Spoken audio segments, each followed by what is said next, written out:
Gunner!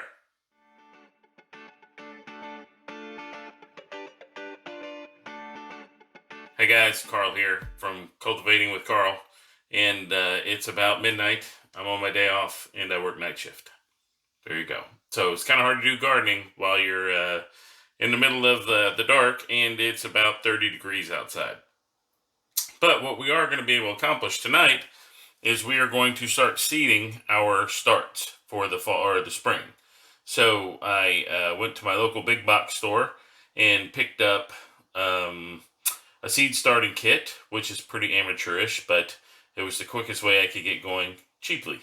So my understanding is I will take this here seed starting mix, and then I will put it into a bucket over here, get it wet, load it into the trays. Then I will select some seeds, drop them in each one, mark each tray where they're supposed to be, put them under the grow light, and voila, in a few days there'll be some magic happening. So this is the first time I've ever done this, and if you are new to the channel, as most of you are because it's a new channel, I'm a new gardener. So, and that's my dogs squeaking their toys in the background, and you know the dogs are part of the channel too. So I'm a new gardener, and this is a new experience for me. So that's why we're doing this, is so that you can come along with me, and that is just going to aggravate the crap out of me.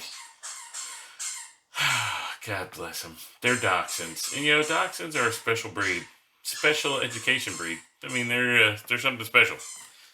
I don't think there's any way I'm able to stop them. So let's just keep going with the squeaking in the background. It'll add nuance to the show. Gunner. Thank you. So I have here all of my seeds that I'm going to grow. And this year I'm going to do a variety of tomatoes. The first one is the Kellogg's brand. It is a indeterminate tomato. That means the plants can get really big. And I'm going to also do these Garden Leader Monster potatoes. So we're going this year for some big slicing tomatoes. Last year we just kind of did whatever they had at the big box store. And so this year a little bit more selective. I've been watching a lot of YouTube. And so I found out that Edox cherry tomatoes were very prolific from our good friend over at Black Gumbo Gardening. He grew them last year. And then from our good friend David the Good, we got some Everglades tomatoes, also prolific cherry tomato. And then I got these Heirlooms Morning Sun yellow tomatoes from Seeds for Generations. And I like the cherry tomatoes. And last year, I think of all the tomatoes I ate the most was the cherry, because I used them in chickpea salad. I used some Roma tomatoes. We're going to grow some Romas too. I made the Romas into bruschetta, which was wonderful. And I had a couple different salads and stuff with the smaller tomatoes. Now, even though last year was an experimental year, I made a lot of tomatoes. I couldn't really keep up. I had to give them away. And that's the goal this year. So actually, I'm going to plant more than I need, and whatever I don't use, I'm going to pass on to friends who are also gardening. And then hopefully, maybe they'll let us keep up with their channels, and we can see how all these are doing. Or maybe I'll just kill them all straight out, and we'll have a very short growth season, and I'll just buy tomatoes at the store. I mean, that's a possibility. So this is the beginning of February 8th, as a matter of fact. And our last frost date in Mississippi, Zone 9A, is February 2nd. And so I will be planting these now, because most of them are supposed to be planted 6 weeks before you put them in the ground, 8 to 6 weeks. And then most of them go in the ground after the first frost date. So I don't want to chance a late frost. So what's going to happen is I'm going to put these in now. So 8 weeks from now, February, March, April-ish, that's when they'll go into the ground. Unless it looks like we're going to have some unseasonably warm weather. Now, the exceptions are going to be the summer squash and the cucumbers, because I'm going to put these in the ground as soon as I can, because of the vine borers we have a lot of pest problems in the summer. And last year, I had 2 cucumber plants that died in the pot. Well, one plant had 2 stalks, 2 runners, and I couldn't almost eat all those cucumbers. So I hate to think what it's going to be like if I get a couple plants producing at full steam. It was good to go. So I'm going to go with the slicing cucumber and this Excelsior cucumber, which is a hybrid. Hybrids are supposed to be disease resistant and heat resistant. And in 9A, we were right on the Mississippi Gulf Coast. That's what we need.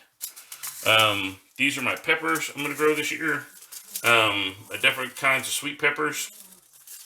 Some of the different color kind. And we're going to go with that. And then for sure, we're going to companion plant with our tomatoes some basil. And that will be wonderful.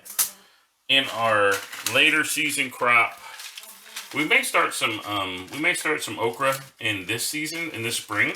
But for sure, our follow-on crop, because I didn't even know about follow-on crops last year, we are going to start okra, because I love okra. Okra's good in gumbo, it's good pickled, good fried, it's wonderful. For my son, we're going to do some jalapenos. And then here I have some more of the tomatoes. I'm going to really be going tomato heavy this year. I've got a couple kind of Romas, and these are determinants. So that means they're going to bush up, drop all their fruit, and then they're done. And then I have this new one by Haas Tools called the Hausinator tomato. And they said that this is bred to make some really big tomatoes in a determinate plant.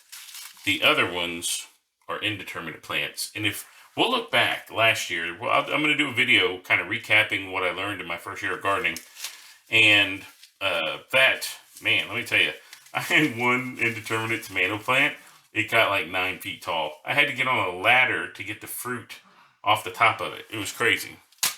That's my dogs. That's the Dachshunds. You'll see the Dachshunds in more videos coming up. They're like the channel mascots, and they are totally out of control. So, Dachshunds Unleashed. I have here some carrots, which I'm getting ready to plant these this weekend. Carrots are a cool weather crop. They're pretty hardy. I don't think we're going to have any more frost, but they will survive in the ground despite the frost, is my understanding. And you can direct sow these right into the ground. Over on the washing machine, I have some lettuce starts and potato starts. And the potatoes are going in the ground this weekend. So you're going to see all that. I'm going to do all that. And just a word of caution. If you order starts over the internet, you should have a concept of how many are in an order. Like I ordered 5 pounds of 3 types of potatoes, 5 pounds each. It's a giant box of potatoes. I would have probably been better going to the big box store after I saw their display tonight and grabbing some of those because they are a smaller quantity. Unfortunately, for the same price, actually. But as what will happen now, I have the raised bed that I did last year that I grew everything in last year. That's going to be the tomato bed this year, or potato bed. I'm sorry, potato bed this year. And then I'm going to do potatoes in some bags or some pots because I really like potatoes and they will store well. So basically I have a place under the stairs.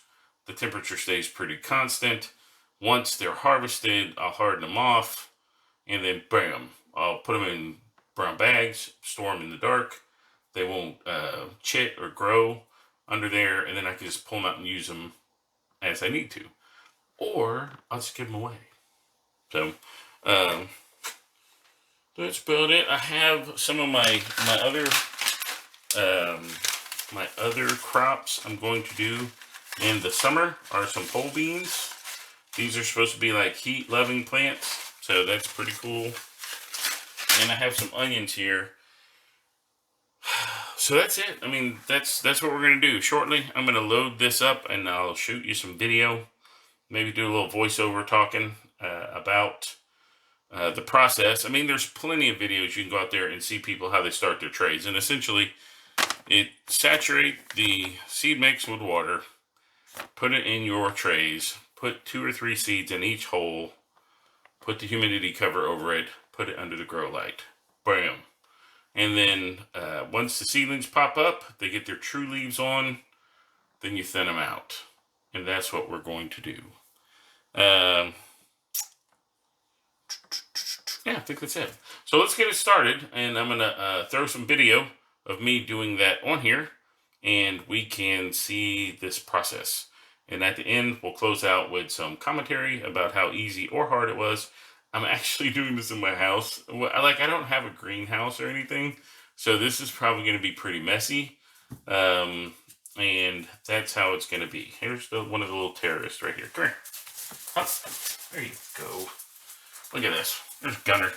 We were going to call this Weenie Dog Gardening, but this is Gunner. He's the bigger one of the two, and he's a little terror. He's the barker of the bunch. He is totally loud, aren't you? You're very loud, aren't you? All right, put him down. Let's get Ruby. Get here, Ruby. Come here, Ruby. Up, Ruby. Up, up. Come here, Ruby. Come here, Ruby. Down there. Yeah, your turn there, buddy. All right, here's Rube. She is the female, and she is a love muffin, but she is the brains behind all the mischief. She is. It's Pinky in the brain. This is Pinky. So you'll see them out in the yard. Actually, last year she ate a lot of my tomatoes that were hanging over a trellis, and she would go around the bottom and eat the tomatoes because that's what she is. She's a little thief. Like I said, she's pretty smart, but she's a good pup. So there's your pup cameo for this video. So, all right, back in a minute. Okay, guys, I got the tray set up. I've made all my little popsicle sticks. Were recycled from Warhammer terrain. Instead of buying new ones, I'm trying to save a little money. I may have gotten this mix too wet.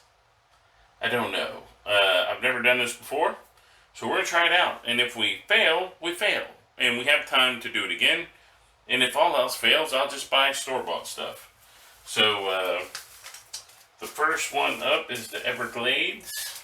Now my understanding is that these seeds are really small, and we need to put more than one in the same hole.